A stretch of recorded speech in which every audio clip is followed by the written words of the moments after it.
با سلام دوستان عزیز. برای آموزش دور کردن پشه از بدن کبوترامون، حالا من خواستم از این نسخه‌ای که این سم خیلی دوز پایین رو تهیه کردم براتون بذارم که خود دامپزشکی یه محلولی بهم داد. اگزولت هست اسم این محلولا، حالا اینجا ننوشته. و طبق خوراکی نیم سی داخل 1 لیتر آب تا 5 روز برای این اشقامو میذاریم که مصرف کنن. حالا یه روش دیگه هم هست که اونم براتون سری بعد حتما نگاه کنید، براتون میذارم.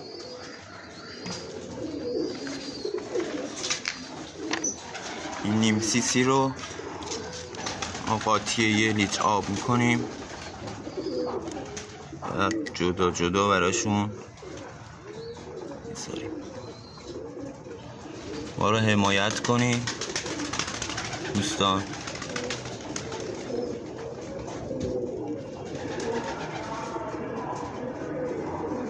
اگه دوست داشتید لایک کنید، چون آموزش بعدی هم درباره همین سم پشه هست که کبوترامون رو مخصوصا تو روزای گرم، حالا تو روزای سردم که لونه اونا میشه دیگه وسط پرای کفترها، که بعد باعث میشه کفترها هی خودشونو بخارونن، هی آب پرت کنن، اذیت میشن و خونه این بنده خدا رو حیوونا رو میخورن.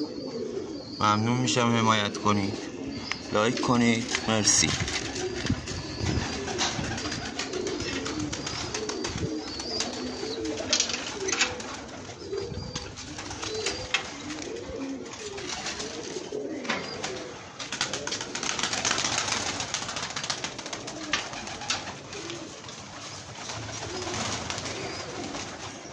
راستی ویدیو چیزم گذاشتم، این واکسن نیوکاسل هم برای جوجه ها گذاشتم که زیر پوستی هستش، حالا خودم زدم، نگاه کنید، احتمالاً به دردتون میخوره.